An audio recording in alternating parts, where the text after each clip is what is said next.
Ancient Greece produced many great heroes and heroines who shape our modern world today. They gave us literature, architecture, democracy. And when it comes to their religion, they left behind stories that have inspired everything from art to tarot cards to the names of DC characters. The Greeks believed that their gods walked among them, influencing human affairs and affecting people's lives. And when it comes to the realm of the divine, few figures were as respected and feared as Athena, the warrior goddess. But Athena wasn't just a goddess of intellect, she was a force of strategy, vengeance, and power. So today, we're going to look at 5 hidden truths about Athena, the warrior goddess, and see how her legacy has endured across time. Number 5, she was born from Zeus's skull.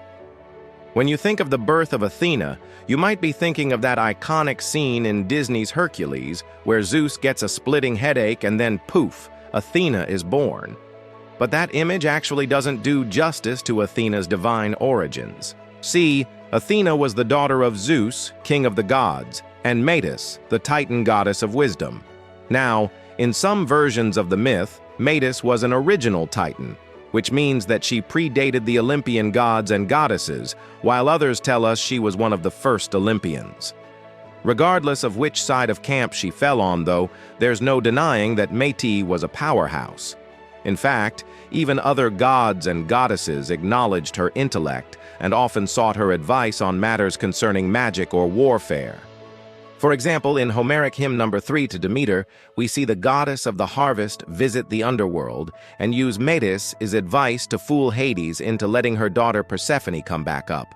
So clearly, when Zeus took Metis to be his wife, he knew that he was gaining an incredibly valuable ally. Now, Metis was so wise that she actually managed to trick Zeus himself. See, before the two were married, Zeus asked the sea god Oceanus for a special helmet that could grant its wearer perfect invisibility.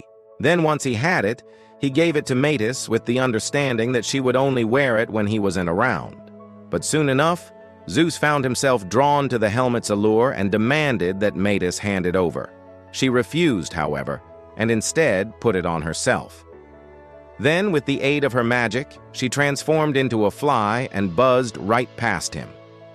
When Zeus snapped out of his distraction and realized what had happened, he immediately went to Hephaestus, the god of blacksmithing, and ordered him to make an even more powerful helmet. This new one would not only grant perfect invisibility, but it would also allow the wearer to see through any disguise. Then, when Hephaestus had finished crafting the helmet, Zeus took it and tricked Metis into wearing it. She didn't resist, though, because unlike the last time, she was okay with handing over her magical accessory. This time it was a ploy by Zeus to trap her. Once he had it on, he summoned all his strength and swallowed her whole. To say that Metis was furious is a horrific understatement, and she made sure to let Zeus know it. Every hour, Metis' voice echoed through Zeus's head, yelling at him for his betrayal. And since Zeus wasn't exactly used to being outsmarted, he became desperate for a way to stop her taunting.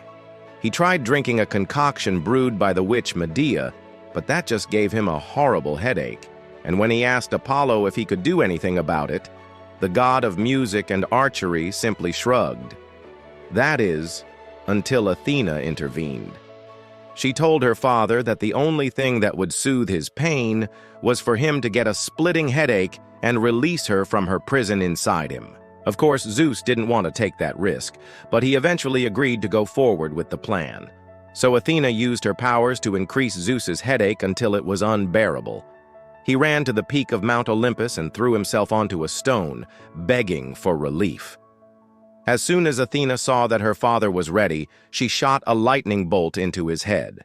It split open like an egg, and Athena emerged, fully grown and clad in battle armor, riding a majestic owl. Number 4, her rivalry with Poseidon-shaped cities. If you've ever been to Athens, then chances are you've seen this iconic statue of Athena holding an olive branch. It was made by the ancient sculptor Phidias and stands almost 10 feet tall. This work of art was meant to commemorate Athena's victory over Poseidon in a contest between the two deities, which determined what patron deity would watch over the city of Athens. Now, the specifics of this myth vary depending on the source material, but here's how it went down according to Hesiod's Theogony. So after King Aegeus founded the city of Athens, both Athena and Poseidon decided that they wanted to be its patron, and as a result, they went to the city's council and proposed a challenge. Whoever provided Athens with the most useful gift would win. Poseidon struck the ground with his trident, and an actual horse sprung forth, snorting and pawing at the ground.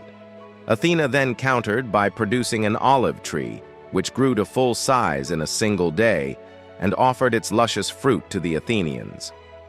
The people loved the idea of having fresh food to eat, so they chose Athena's gift and awarded her patronage of the city. Poseidon, however, was salty about losing and cursed the land of Athens so that the soil would be barren. From then on, it would only bear fruit once every 4 years. Number 3, she turned Medusa into a monster.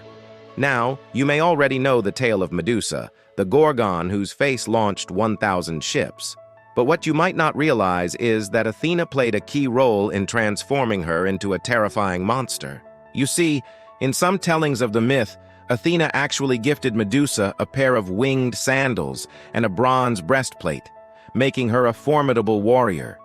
These gifts, however, came with a catch. The goddess also cursed Medusa to be eternally alone. This isolation drove Medusa insane, and she turned to Athena and asked to be freed from the curse. But Athena was unmoved and only made Medusa suffer even more. According to Ovid, the poet Medusa was so disgusted with Athena's lack of sympathy that she vowed revenge and attacked her temple.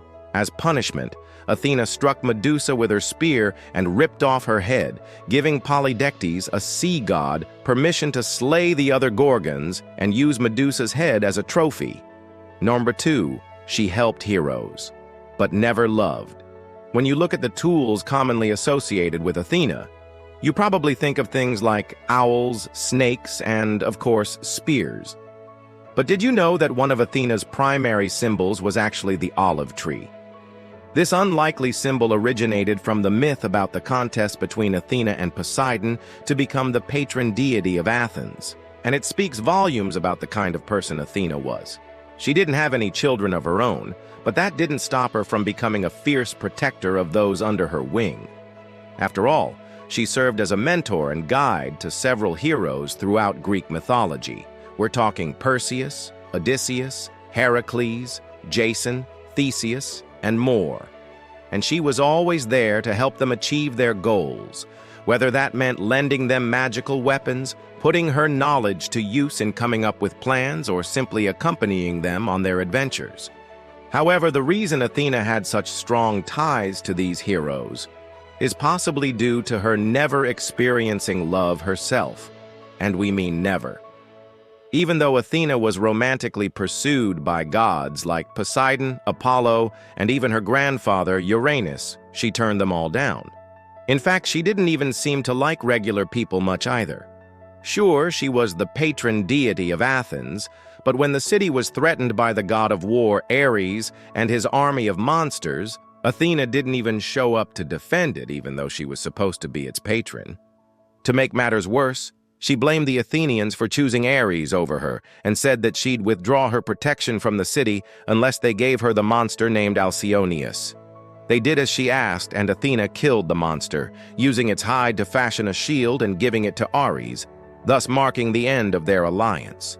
Needless to say, the Greeks didn't make Athena their main deity for nothing. Number 1, her symbols still hide in plain sight. Although Athena may have abandoned the Athenians, her presence still lingered in the city of Athens and continues to resonate even today. One of the easiest ways to tell that you're in the city of Athens is by looking out for the A, as in Athena. See, the letter is actually based on the ancient Greek letter alpha, which was modeled after the owl, one of Athena's sacred animals. Owls were chosen because they could reflect Athena's intelligence and ability to see in the dark, which symbolized wisdom and strategic prowess. Another place to look for Athena's influence is in architecture. The Parthenon, located on the Acropolis of Athens, was built to honor the goddess and serve as a temple where the Athenians could worship her. It became a symbol of the golden age of Athens and the height of classical civilization, but was later destroyed by the Persians in 480 BC, then again by an earthquake in 800 AD. Today, though, you can visit the British and Acropolis museums and see remnants of the original building that still stand the test of time. What are your thoughts on Athena's legacy? Let us know in the comments below, and don't forget to subscribe for more Echoes of the Past.